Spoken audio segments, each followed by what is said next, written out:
一匹梳着油头的马在舞台上说脱口秀，台下却没有一个人笑出声，因为他的梗实在是太无聊了，就连隔壁老奶奶洗脚都比他的脱口秀有意思。而他就是我们的主角马南波杰克。一个留着大胡子的客人在台下起哄道：“你继续说，我们能干的就只有退票了。”话音刚落，台下就轰声一片。这匹马试图将观众的视线拉回自己身上，但这压根没起作用，他只有仰头发出无能狂怒的叫声。结束表演的波杰克一个人孤独地坐在吧台，试图通过吃来缓解悲伤的气氛。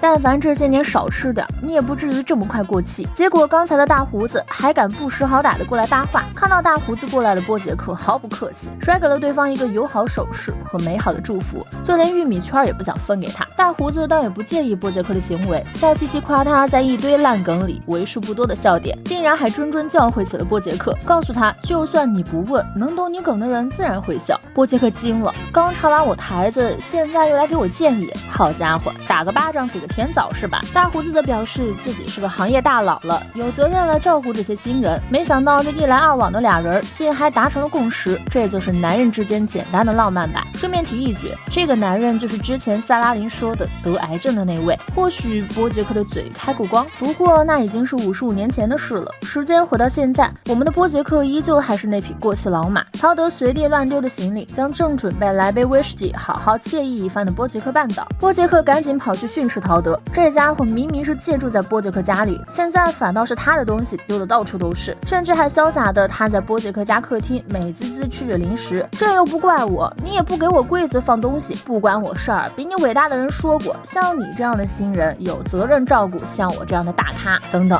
人家是这么说的吗？好一个活学活用。你知道佐伊和塞尔达理论吗？佐伊和塞尔达是花生酱出演的电视剧里的一对姐妹，塞尔达阳光风趣，性格外向，而佐伊则是聪明尖酸，性格内向。韦恩表示，我相信所有人要么是佐伊，要么是塞尔达。花生酱认为我们的波杰克就是典型的佐伊。当他听到花生酱居然用韦恩给他写的网页采访来和自己将要流芳百世的自传相比时，他那张损的不行的嘴直接进行了一个大吐槽的动作。我的书会被收藏在图书馆流芳百世，而你的只会出现在有各种垃圾小广告的网站和无聊泡沫剧的片尾曲后。老马这张嘴一开就知道损的不得了。如果是你的话，你觉得自己是佐伊还是塞尔达呢？我可能是伊森或是林克吧。陶德表示自己是塞尔达，老马一听那是不乐意了，开过光的马嘴又开始语音放送。或许你是第三个人格，唯一功能是吸干记住的能量和生命，答案都听不下去了。陶德耸肩表示，没错，我就是废物，自己甚至连想好的摇滚音乐剧都没写完。等一下，陶德还有这技能？波杰克和我一样都惊呆了。一群人挤在波杰克家里，听陶德讲他的新理想国崛起第一步，寻找乌托邦。听完陶德剧情的波杰克垮起个马脸，甚至还在陶德结束后评价，不如经历100次911。陶德干脆就此放弃自己的音乐梦。陶德是个怎样的人？波杰克表示，他只是一个5年前溜进自家派对里就没走过的钉子户。戴安则认为可以试着夸一夸他，他看出这匹嘴硬的老马其实很害怕孤独。波杰克表面上愤愤地将陶德叫了进来，实际上还是告诉了陶德，他希望能帮他完成那个蠢了吧唧的摇滚歌剧。陶德听到波杰克的话，直接表示，天哪，你是不是要死了？看样子波杰克平时没少损陶德。陶德又开始了他的摇滚音乐剧创作，甚至连波杰克在和卡洛琳做大人爱做的事时，也直接推门而入讨论剧情。听完陶德改过剧情后的波杰克又一次表示，不如经历4次大屠杀。真不知道波杰克都是怎么想到这么奇妙的比喻句的。一番争执以后，两人终于达成一致，异口同声地说出了新的剧情，两人的关系似乎也有了巨大的进展。波杰克约上陶德一起去吃午饭，这次波杰克终于没有因为去脱衣舞俱乐部而甩了陶德。陶德是个怎样的人？中学时因为沉迷游戏斩首博士而失去了女友，被父母赶出家门的陶德终于在那时意识到自己是个废柴，后面又因为贩卖糖豆而导致被黑帮追杀。曾以为陶德只是个打游戏的宅男，现在波杰克只震惊于这些从没听陶德讲过的遭遇。你不是个废柴，你的音乐剧马上就会大获成功。波杰克终于舍得夸一夸自己的室友陶德，不再用他的开光嘴进行射击。这一次此，波杰克决定让陶德自己去做选择。摇滚乐之父来到波杰克和陶德的家，波杰克简单的介绍了陶德，终于轮到陶德出场表演了。摇滚音乐剧真的有这么长吗？5个小时的表演获得了摇滚之父大角鹿的极力推荐，他决定让陶德在6周后就进行表演。大家开心的喝起香槟庆祝起来。听到陶德或许会搬走的老马露出了寂寞的表情，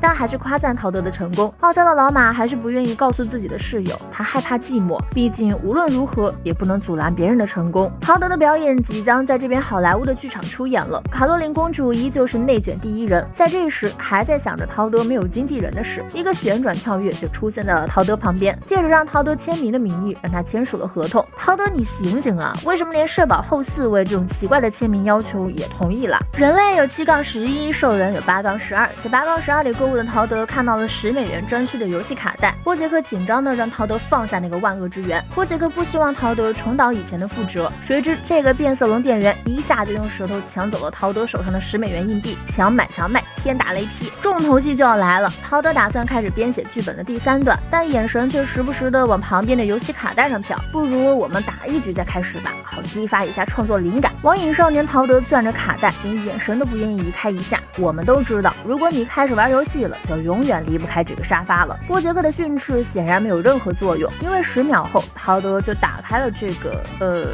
盗版俄罗斯方块，甚至打了个通宵打俄罗斯方块的陶德被波杰克带到了表演现场，他似乎没休息好，就像是打了一整晚的电子游戏。不得不说，这只大角鹿形容的竟然分毫不差。通宵后的陶德表演的显然不尽如人意，大角鹿听得眼皮直跳，将陶德请了下去，并大声说着这次是自己没有眼光。显然他看不起陶德。老马听到这，生气地告诉大角鹿，陶德只是没有准备好去踏上高端大气上档次的摇滚歌剧界，或是除了我家沙发以外的大千世界。但是你知道吗？他是个称职的朋友。这是波杰克第一次称呼陶德为朋友，在波杰克眼里，陶德早就成为了自己生命的一部分，只是他自己执拗地称呼陶德为室友或是钉子户。从听到陶德或许会离开时的落寞神情，我们就知道这匹老马只是单纯的中年傲娇。波杰克拉着陶德转身离开，不再理会这个第一次听到波杰克奇妙讽刺的大角鹿。或许你不把后路切断的话，我还能要求再表演一次。而波杰克才不会听到这句话就放陶德走，甚至在离开时还说了上一集萨拉琳的新口头禅，舔叉叉去吧蠢逼。回到家的波杰克拿出了 CD 机里的游戏光碟，陶德颓废地认为自己还是一事无成，只是在某一刻忽然觉得好像自己又可以了。这其实也是大多数人的写照，间接性踌躇满志，持续性自暴自弃。不过这次陶德显然真的被打击到了，他甚至准备把电子琴丢掉，好在被波杰克拦了下来。波杰克说陶德可以把电子琴放在客厅的橱柜里，连带着他的所有东西一起，在这个山顶的小别墅里，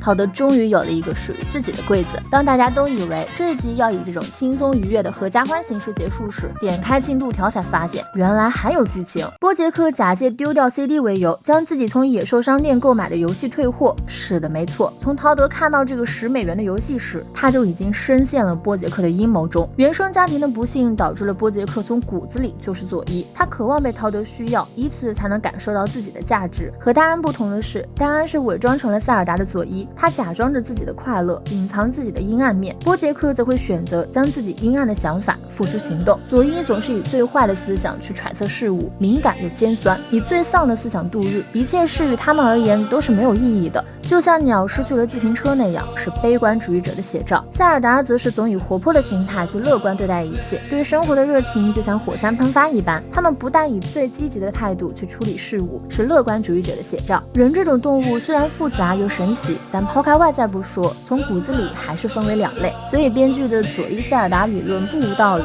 那么你觉得自己究竟是塞尔达还是左一呢？我想大家心里早已有了答案。